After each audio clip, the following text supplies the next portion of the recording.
ಪುಟ್ಟ ಪುಟ್ಟ ಮಕ್ಕಳಿರುವ ಪೋಷಕರು ಈ ಸ್ಟೋರಿಯನ್ನ ನೋಡಲೇಬೇಕು. ಯಾಕಂದ್ರೆ ಪೋಷಕರ ಒಂದು ಸಣ್ಣ ನಿರ್ಲಕ್ಷ್ಯ ಇಲ್ಲಿ ಜೀವನ ಪರ್ಯಂತ ಒಂದು ನೋವಿಗೆ ಕಾರಣವಾದಂಥ ಘಟನೆ ವಿಜಯಪುರ ನಗರದಲ್ಲಿ ನಡೆದಿದೆ. ಸದ್ಯ ನಾವು ಏನು ಒಂದು ದುರ್ಘಟನೆ ನಡೀತು ಅದೇ ಸ್ಥಳದಲ್ಲಿದ್ದೀವಿ. ಇದು ಏನಪ್ಪ ಅಂತಂದರೆ ವಿಜಯಪುರ ನಗರದ ಹೊರಭಾಗದಲ್ಲಿರ್ತಕ್ಕಂಥ ಪದಮನಗರ. ಇಲ್ಲಿ ನಿನ್ನೆ ಸಾಯಂಕಾಲ ಶಾಲಾ ವಾಹನ ಅಂತೇನು ಹೇಳಿ ಕರಿತೀವಿ, ಸ್ಕೂಲ್ ಬಸ್ ಹಾಯ್ದು 3 ವರ್ಷದ ಒಂದು ಮಗು ಸ್ಥಳದಲ್ಲಿ ಮೃತಪಟ್ಟ ಘಟನೆ ನಡೆದಿದೆ. ಇದಕ್ಕೆ ಮುಖ್ಯ ಕಾರಣ ಅಂದರೆ ಪೋಷಕರ ನಿರ್ಲಕ್ಷ್ಯ ಮತ್ತು ಶಾಲಾ ವಾಹನ ಚಾಲಕರ ದಿವ್ಯ ನಿರ್ಲಕ್ಷ್ಯ ಅಂತ ಹೇಳ್ಬೋದು. ನಾನು ಎದುರಿಗೆ ರೋಡ್ ಏನಿದೆ, ಈ ರೋಡ್ನಲ್ಲಿ ವಿಜಯಪುರ ನಗರದ ಸಿದ್ದೇಶ್ವರ ಸಂಸ್ಥೆಯ ಏನು ಸಂಗನಬಸವ ಶಿಶು ನಿಕೇತನ ಶಾಲೆಯ ವಾಹನ ಬರುತ್ತೆ. ಇದೇ ಮನೆ, ಈ ಮನೆಯ ಏನು ವಾಡಿಯವರಿಗೆ ಸೇರಿದ ಮನೆ. ಈ ಮನೆಯ ಮಗು ಸಾಯಿ ಉರ್ಫ್ ಅಥರ್ವ ಅಂತೇನೆ ಕರಿತೀವಿ. ಆ ಹುಡುಗ ಶಾಲಾ ವಿದ್ಯಾರ್ಥಿ. ಆ ಶಾಲಾ ವಿದ್ಯಾರ್ಥಿಯನ್ನು ವಾಪಸ್ ಮನೆಗೆ ಇಳಿಸೋಕೆ ಬಂದಾಗ ಮಧ್ಯಾಹ್ನದ ವೇಳೆ ಒಂದು ಅವಘಡ ನಡೆಯುತ್ತೆ. ಏನು ಈ ಎದುರಿಗೆ ರಸ್ತೆ ಏನಿದೆಯಲ್ಲ, ಇಲ್ಲಿಂದ ಶಾಲಾ ವಾಹನ ಹಿಂಗೆ ಬಂದು ಈ ಮನೆಯ ಮುಂದೆ ನಿಂದಿರುತ್ತೆ. ಮನೆಯೊಳಗಿದಂಥ ಬಾಲಕ ಸಾಯಿ ಉರ್ಫ್ ಅಥರ್ವನ ತಾಯಿ ದಾನೇಶ್ವರಿ ಮಗನನ್ನು ಕರೆದುಕೊಂಡು ಹೋಗೋಕ್ಕೆ ಮನೆಯಿಂದ ಆಚೆ ಹೊರಗಡೆ ಬರ್ತಾರೆ. ಇದೇ ಭಾಗದಲ್ಲಿ ಈ ಗೇಟ್ ಮೂಲಕ ಬಂದಂಥ ತಾಯಿ ಬಸ್ನ ಏನು ಎಡಭಾಗದಲ್ಲಿ ಇರ್ತಕ್ಕಂಥ ಬಾಗಿಲು ಬಳಿ ಬಂದು ನಿಲ್ತಾರೆ.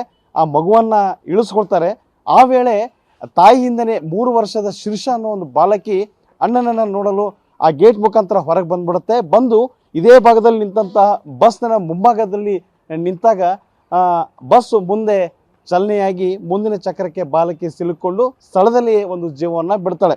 ಇದಕ್ಕೆ ಮುಖ್ಯ ಕಾರಣ ಅಂತಂದರೆ ತಾಯಿ ಹಿಂದೆ ಬಂದಂಥ ಮಗುವನ್ನು ಆ ತಾಯಿ ದಾನೇಶ್ವರಿನೂ ಗಮನಿಸಿರೋದಿಲ್ಲ, ಜೊತೆಗೆ ಬಸ್ನ ಚಾಲಕ ಕೂಡ ಗಮನ ಹರಿಸೋದಿಲ್ಲ. ಬಸ್ ಮುಂದಿದೆ, ಬಾಲಕಿ ನಿಂತಿದ್ದಾಳೆ ಅಂತೇಳಿ. ಯಾವಾಗ ಬಸ್ನಿಂದ ವಿದ್ಯಾರ್ಥಿ ಕೆಳಗೆ ಇಳಿತಾನೆ, ಆ ವಿದ್ಯಾರ್ಥಿ ತಾಯಿಯ ಬಳಿಗೆ ಹೋದ ತಕ್ಷಣವೇ ಬಸ್ಸನ್ನು ಇಲ್ಲಿ ಮೂವ್ಮೆಂಟ್ ಮಾಡಿಬಿಡ್ತಾನೆ. ಒಂದು ವೇಳೆ ಬಸ್ ಚಾಲಕ ಎದುರುಗಡೆ ನೋಡಿದರೆ ಆ ಪುಟ್ಟ ಜೀವ ಇವತ್ತು ಮನೆಯಲ್ಲಿ ತಂದೆ ತಾಯಿ ಜೊತೆ ಆಟವಾಡ್ತಾ ಕಾಲ ಕಳೆಯಬಹುದಿತ್ತು. ಆ ಮನೆಯಲ್ಲಿ ಈಗ ಹತ್ತು ಕರೆದು ಏನು ಆಕ್ರಂದನ ಇದೆ ಅದು ನಡೀತಾ ಇರಲಿಲ್ಲ. ಎಲ್ಲರೂ ಖುಷಿಯಿಂದಾಗೆ ಇರ್ತಿದ್ರು. ಈ ಒಂದು ದೃಶ್ಯ ಇಲ್ಲಿ ಎದುರಿಗೆ ಕಾಣ್ತಾ ಇರೋ ಒಂದು CCTV ಏನು ಕ್ಯಾಮ್ರಾ ಇದೆಯಲ್ಲ, ಅಲ್ಲಿ ಸರಿಯಾಗಿದೆ. ಏನು ಇವ್ರ ಮನೆಯ ಪಕ್ಕ 2ನೇ ಪ್ಲಾಟಲ್ಲಿ ಏನು ಅಲ್ಲೊಂದು CC ಕ್ಯಾಮ್ರಾ ಏನು ಹಾಕಿದ್ದಾರೆ. ಆ ಕ್ಯಾಮ್ರಾದಲ್ಲಿ ಏನು ಇಡೀ ಏನೆಲ್ಲ ಘಟನೆ ನಡೀತು ಅನ್ನೋದು ಸರಿಯಾಗಿದೆ. ಆ CC ಫುಟೇಜ್ ಕೂಡ ನಮಗೆ ಲಭ್ಯವಾಗಿದ್ದು ಆ ಒಂದು ಘಟನೆಯ ಭಯಾನತೆಗೆ ಈ ಒಂದು CC ಕ್ಯಾಮ್ರಾ ಸಾಕ್ಷಿ ಇದೆ ಅಂತ ಹೇಳ್ಬೋದು. ಸದ್ಯ ಪೋಷಕರು ಮಗಳನ್ನು ಕಳೆದುಕೊಂಡು ಇಲ್ಲಿ ಕಣ್ಣೀರನ್ನು ಹಾಕ್ತಾ ಕಾಲ ಕಳೆದ್ರೆ ಇಲ್ಲಿಯ ಕೆಲವರು ಸ್ಥಳೀಯರು ಮತ್ತು ಸಂಬಂಧಿಕರು ಒಂದು ಮನವಿಯನ್ನು ಮಾಡಿದ್ದಾರೆ. ಪೋಷಕರು ಕೂಡ ಮಕ್ಕಳ ಬಗ್ಗೆ ಗಮನ ಹರಿಸಬೇಕು.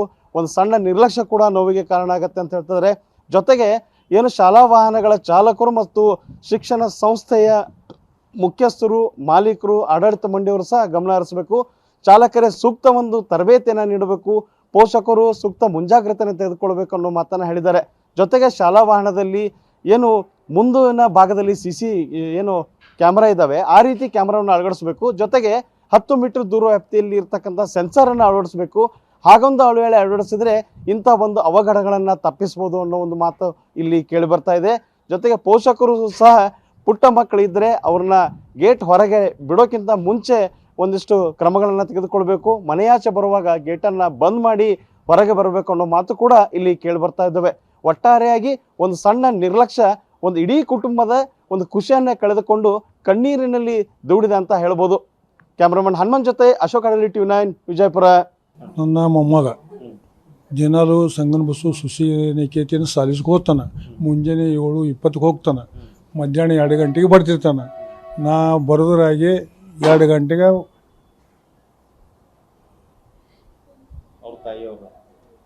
ಅವ್ರ ತಾಯಿಯವ್ರು ಇದ್ದರು. ಸ್ಕೂಲ್ ಬಸ್ ಬರೋ ತಾಯಿಯವರು ಹುಡುಗ ಕರ್ಲಿಕ್ಕೆ ಹೋದ್ರು. ಹಿಂದೆ ಮೊಮ್ಮಗಳು ಹೋಗ್ಯಾಳ, ನೋಡಿಲ್ಲ. ಹೋಗಿ ಅವ್ರು ಬಸ್ಸಿಗೆ ಹಿಡ್ದ ನಾ ಹುಡುಗಿ ಮುಂದಿನ ಬಾಜು ಡ್ರೈವರ್ ಒಂದು ಸೈಡೇ. ಆಮೇಲೆ ಅವ ಗಾಡಿ ಅವು ಕೂಸಿಗೆ ನೋಡ್ಯಾನೋ ಇಲ್ಲೋ ಅದು ನಮಗೆ ಕೋನಿಲ್ಲ. ಅದು ಮುಂದೆ ಹೋಗ್ಬಿಟ್ಟದ, ತಲೆ ಮ್ಯಾಗ ಹಾಕಿಬಿಟ್ಟದ. ನೋಡಿ ನಾ ಇರೋದು ಬಿಜಾಪುರದಲ್ಲಿ ಇರ್ತೀನಿ ಅಷ್ಟೇ. ಮೊಮ್ಮಗಳಾಗಬೇಕು. ಆಕಿನ ಹೆಸರು ಶ್ರೀಶಾ ಅದ. ಆ ಸ್ಪಾಟಲ್ಲಿ ಡೆತ್. ತಲೆ ಮ್ಯಾಗೆ ಫಸ್ಟ್ ಮುಂದಿನ ಚಾಕೆ ಗಾಲಿ ಹಾಕ್ಯಾರ. ಹಾಂ, ಡ್ರೈವರ್ ಸೈಡ್ ಮುಂದಿನ ಚಾಕ್. ನನ್ನ ಹೆಸರು ಶರಣಪ್ಪ ವಾಡಿ. ನಿನ್ನೆ ನಮ್ಮ ಮನೆಯಲ್ಲಿ ಒಂದು ಇಂಥ ದುರ್ಘಟನೆ ನಡೆದಿದೆ ಸರ್. ನಮ್ಮ ತಮ್ಮನ ಮಗಳು 3 ವರ್ಷ ಶಿರ್ಷಾ ಅಂತ. ಅದಕ್ಕೆ ಅವ್ರ ಅಣ್ಣ ನಿನ್ನೆ ಸಾಲಿಗೆ ಬೆಳಗ್ಗೆ 7 ಗಂಟೆ ಹೋಗಿ ಮಧ್ಯಾಹ್ನ 2 ಗಂಟೆ ತನಕ ಬಂದಿದ್ದ. ಬರೋ ಟೈಮ್ದಾಗ ಹುಡುಗ ಗಾಡಿಯಿಂದ ಇಳಿದು ಒಳಗಡೆ ಹೋಗುವಾಗ ಅವ್ರ ತಾಯಿಯವರು ಕರ್ಕೊಂಡು ಹೋಗ್ಲಕ್ಕೆ ಬಂದರು. ಆ ಟೈಮ್ದಾಗ ಹುಡುಗಿ ಹಿಂದೆ ಬಂದದ. ಅವ್ರ ತಾಯಿಯವರು ನೋಡಿಲ್ಲ. ಮತ್ತು ಆ ಬಸ್ ಡ್ರೈವರು ಸಹಿತ ಗಾಡಿ ಬಂದು ನಿತ್ತರು ಸಹಿತ ಹುಡುಗಿ ರೈಟ್ ಸೈಡೇ ಬರ್ತದ. ಆ ಗಾಡಿ ಹುಡುಗಿ ಕಡೆ ಸ್ವಲ್ಪ ಲಕ್ಷ್ಯ ಮಾಡಿಲ್ಲ ಅವರು. ಅದಕ್ಕಾಗಿ ಇಂಥ ಘಟನೆ ನಡೀಬಾರ್ದು ಅಂತ ಹೇಳಿ ನಾ ವಿದ್ಯಾಸಂಸ್ಥೆ ಆಡಳಿತ ಮಂಡಳಿಯವ್ರಿಗೆ ಹೇಳ್ತೀನಿ. ಅದಕ್ಕಾಗಿ ಡ್ರೈವರ್ಗಳಿಗೆ ಸ್ವಲ್ಪ ಸಲಹೆಯನ್ನು ಕೊಡಬೇಕಾಗಿ ಬಂದಂತ ಹೇಳ್ತೀನಿ. ಪೋಷಕರು ಏನು ಮಾಡಬೇಕು? ಅದೇ ಪೋಷಕರು ಸಹ ಬರುವಾಗ ಮಕ್ಕಳನ್ನ ಸ್ವಲ್ಪ ನೋಡಿ ಗೇಟ್ ಹಾಕಿ ಬರಬೇಕಾಗಿತ್ತು. ಆದರೆ ಅದಕ್ಕಾಗಿ ನಾವು ಡ್ರೈವರ್ಗಳಿಗೆ ಒಂದು ವಿನಂತಿ ಮಾಡ್ತೀನಿ. ನಾವು ಪ್ರತಿಯೊಂದು ಬಾರಿ ಬರುವಾಗ ಗೇಟ್ ಹಾಕೇ ಬರ್ತೇವೆ. ಒಂದೊಂದು ಹುಡುಗರು ಗೊತ್ತಾಗದೆ ತಕ್ಕೊಂಡು ಬರ್ತಿರ್ತಾವೆ. ಅದು ಏನು ನಾವು ನೋಡ್ತಾ ಇರಂಗಿಲ್ಲ. ಸಣ್ಣ ಹುಡುಗರು ಅದಾವು. ಅದಕ್ಕೆ ಡ್ರೈವರು ಭಾಳ ಜಾಗೃತಿ ವಹಿಸ್ಬೇಕಂತೇಳಿ ನಾವೊಂದು ವಿನಂತಿ ಅದ ನಮ್ದು. ಆದ್ರೆ ಆ ಹುಡುಗಿ ಪೂರ್ಣ ಮುಂದೆ ಬಂದಿದೆ ಸರ್. ನೋಡಿಲ್ಲ ಅಂದ್ರೆ ಕರೆಕ್ಟ್ ಹೆಡ್ಲೈಟ್ ನಿಯರೆಸ್ಟ್ ಅದ. ಆ ಬಸ್ಸಿಂದ 2-3 ಫುಟ್ ಡಿಸ್ಟೆನ್ಸ್ ಅದಾರೆ. ಅದ್ ನೋಡ್ಬೇಕಾಗಿತ್ತು. ಅಥವಾ ಬಸ್ನಲ್ಲಿ ಹಿಂದಿನ ಸೈಡ್ ಮುಂದಿನ ಸೈಡ್ ಕ್ಯಾಮ್ರಾ ಇರುತ್ತೆ. ಅದಕ್ಕೆ ಅದನ್ನರೇ ಒಂದು ಸ್ವಲ್ಪ ನೋಡಿ ಇದು ಮಾಡ್ಬೇಕಾಗಿತ್ತು. ಅದಕ್ಕಾಗಿ ಅವ್ರಿಗೆ ಸಲಹೆ ಒಂದು ಕೊಡೋಕೆ ಇಚ್ಛೆ ಪಡ್ತೀನಿ ಸರ್. ನಮಸ್ಕಾರ, ನನ್ನ ಹೆಸರು ಚಂದ್ರಶೇಖರ್ ಸಿಂಧೂರ್. ನಮ್ಮ ರಿಲೇಷನ್ ದಲ್ಲಿ ನಮ್ಮ ಮಾವನ ಮೊಮ್ಮಗಳು ಸುಹಾಸ್ ಅವರ ಮಗಳು ನಿನ್ನೆ ಅವ್ರ ಮಗ ಶಿಶುನಿಕೇತನದಲ್ಲಿ ಸಂಗನಬಸವ ಶಿಕ್ಷಣ ಸಂಸ್ಥೆಯಲ್ಲಿ ಶಿಶುನಿಕೇತನದಲ್ಲಿ 2ನೇ ತರಗತಿ ಓದ್ತಾ ಇದ್ದಾನೆ. ಅವನು ಬೆಳಗ್ಗೆ ಹೋಗಿ ಮತ್ತು ಮಧ್ಯಾಹ್ನ ಅವನು ಸ್ಕೂಲಿಂದ ಬಂದ ತಕ್ಷಣ ಅವ್ರ ತಾಯಿಯವರು ಆ ಮಗುವಿನ ಕರೀಲಿಕ್ಕೆ ಬಂದರು. ಆ ಮಗುವಿನ ಕರ್ಕೊಂಡು ಸ್ವಲ್ಪ ಇಳಿದ ತಕ್ಷಣವೇ ಆ 2ನೇ ಮಗು ಶ್ರೀಶಾ 3 ವರ್ಷದ ಕಂದಮ್ಮ ಆ ಅಣ್ಣನ ಒಂದು ಇದರಿಗೋಸ್ಕರ, ಅಣ್ಣನ ಪ್ರೀತಿಗೋಸ್ಕರ ಅವಳನ್ನು ಬರಮಾಡಿಕೊಳ್ಳಲು ಆಕೆ ಆಗಮಿಸಿದಳು. ಆಗ ಸಡನ್ಲಿ ಮುಂದ್ಗಡೆ ಬಂದ ತಕ್ಷಣ ಆ ಮಗು ಇಳಿದಿತ್ತು ಅಂತೇಳಿ ಇವರು ಗಾಡಿ ಮೂಮೆಂಟ್ ಮಾಡಿಬಿಟ್ಟಿದ್ದಾರೆ. ಪಾಪ ಅವರು ನೋಡ್ಬೇಕಾಗಿತ್ತು. ಸ್ವಲ್ಪ ನೋಡಿದರೆ ಸ್ವಲ್ಪ ಆ ಮಗುವಿನ ಒಂದು ಪ್ರಾಣ ಉಳಿಯುತ್ತಿತ್ತೇನೋ. ಇದು ಎಲ್ಲ ಜನನ ಮರಣ ಭಗವಂತನ ಕೈಲಿದೆ. ನಾವೆಲ್ಲ ಭಗವಂತನ ಪ್ರೇಯರ್ ಮಾಡ್ತಾ ಇದ್ದೀವಿ. ಬಟ್ ಇದು ಸ್ವಲ್ಪ ಒಂದು ಅವೇರ್ನೆಸ್ ಇದು ಕ್ರಿಯೇಟ್ ಆಗಲೇಬೇಕಾಗಿದೆ. ಯಾಕೆಂದರೆ ಎಲ್ಲ ಶಾಲಾ ಮಕ್ಕಳು ಪಾಲಕರು ಇದ್ರ ಬಗ್ಗೆ ಎಚ್ಚರಿಕೆ ವಹಿಸಬೇಕಾಗಿದೆ. ಮತ್ತು ಶಿಕ್ಷಣ ಸಂಸ್ಥೆಗಳು ಎಲ್ಲ ಪ್ರತಿಯೊಂದು ವಿಜಯಪುರ ಜಿಲ್ಲೆ ಎಲ್ಲ ಕರ್ನಾಟಕದಾದ್ಯಂತ ಎಲ್ಲ ಶಿಕ್ಷಣ ಸಂಸ್ಥೆಗಳು ಸಹಿತ ಆ ಮಕ್ಕಳ ಒಂದು ಸುರಕ್ಷತೆಯ ಬಗ್ಗೆ ಬಹಳ ಅತಿಯಾದ ಕಾಳಜಿಯನ್ನು ವಹಿಸಬೇಕಾಗಿದೆ. ಅದು ಪಾಲಕರು ಆಗಿರ್ಬೋದು ಅಥವಾ ಶಿಕ್ಷಣ ಸಂಸ್ಥೆಗಳಾಗಿರ್ಬೋದು. ಎಲ್ಲ ಶಿಕ್ಷಣ ಇಲಾಖೆಯಲ್ಲಿ ಸಹಿತ ಪ್ರತಿಯೊಬ್ಬರಿಗೂ ಸಹಿತ ಈ ಮಾಹಿತಿಯನ್ನು ಒದಗಿಸಬೇಕು. ಮತ್ತು ಅತ್ಯುತ್ತಮವಾದ ಚಾಲಕರನ್ನ ನೇಮಿಸುವಲ್ಲಿ ಒಳ್ಳೆಯ ನುರಿತ ಚಾಲಕರನ್ನ ನೇಮಿಸುವಂಥ ಕೆಲಸನೂ ಶಿಕ್ಷಣ ಸಂಸ್ಥೆಗಳಿಂದ ಆಗಬೇಕಾಗಿದೆ.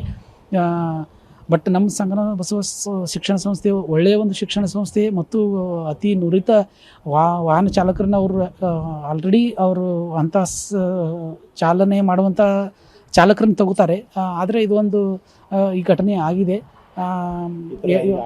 ಈ ಥರ ಯಾರಿಗೇನು ಈ ಥರ ಒಂದು ಈ ಮರುಕಳಿಸುವಂಥ ಒಂದು ಏನು ನಿನ್ನೆ ನಡೆದ ಒಂದು ಘನಘೋರ ಘಟನೆ ಇದೆ, ಇದು ಮತ್ತೆ ಮರುಕಳಿಸಬಾರ್ದು. ಯಾಕಂದರೆ ಎಲ್ಲನೂ ಈ ಒಂದು ಎಚ್ಚರಿಕೆಯಿಂದ ಒಂದು ವಿಚಾರವಾಗಿ ಎಲ್ಲರೂ ಅದನ್ನು ಇದು ಆದ ಘಟನೆ ಈ ಎಲ್ಲರಿಗೂ ಒಂದು ಎಚ್ಚರಿಕೆ ಗಂಟೆಯಾಗಿ ಪರಿಣಮಿಸಬೇಕು. ಮತ್ತು ಎಲ್ಲ ಶಿಕ್ಷಣ ಸಂಸ್ಥೆಗಳು ಅವರಲ್ಲಿ ನಾನು ಕೈ ಮುಗಿದು ಕೇಳ್ಕೊಳ್ತೀನಿ, ಒಳ್ಳೆ ಚಾಲಕರಿಗೆ ಒಳ್ಳೆ ತರಬೇತಿಯನ್ನು ಕೊಡ್ರಿ. ಒಳ್ಳೆ ತರಬೇತಿ ಕೊಡೋದ್ರಿಂದ ಎಷ್ಟೋ ಮಕ್ಕಳ ಪ್ರಾಣಗಳನ್ನು ಉಳಿಸ್ಬೋದು. ಅದಕ್ಕಾಗಿ ಎಲ್ಲರಿಗೂ ನಾನು ವಿನಂತಿ ಮಾಡಿಸ್ತಾ ಇದ್ದೀನಿ. ಅದಕ್ಕಾಗಿ ಈ ಒಂದು ಘಟನೆಗೆ ನೊಂದ ತಂದೆ ತಾಯಿಗೆ ಒಂದು ಸಂತಸವನ್ನು ಆ ಭಗವಂತ ಕೊಡಲಿ ಅಂತೇಳಿ ಪ್ರಾರ್ಥಿಸುವ ಜೊತೆಗೆ ಆ ಶಿಕ್ಷಣ ಸಂಸ್ಥೆಯವರು ಬಂದು ಒಂದು ಏನು ಪಾಲಕರಿಗೆ ಏನು ಒಂದು ಸಾಂತ್ವನ ಮತ್ತು ಆ ನೊಂದ ಜೀವಿಗೆ ತಾವು ವ್ಯಕ್ತಪಡಿಸ್ಬೇಕು ಮಾಡಿರಿ, ತಮ್ಮ ಭಾವನೆಯನ್ನು ವ್ಯಕ್ತಪಡಿಸ್ತೀರಿ. 100% ತಾವು ಮಾಡ್ತೀರ ಅನ್ನೋ ನನಗೆ ವಿಶ್ವಾಸ ಅದ. ತಮಗೆಲ್ಲರಿಗೂ ಧನ್ಯವಾದ. ನಮ್ಮ ಹೆಸರು ಚಂದ್ರಶೇಖರ್ ಸಿಂಧೂರ್.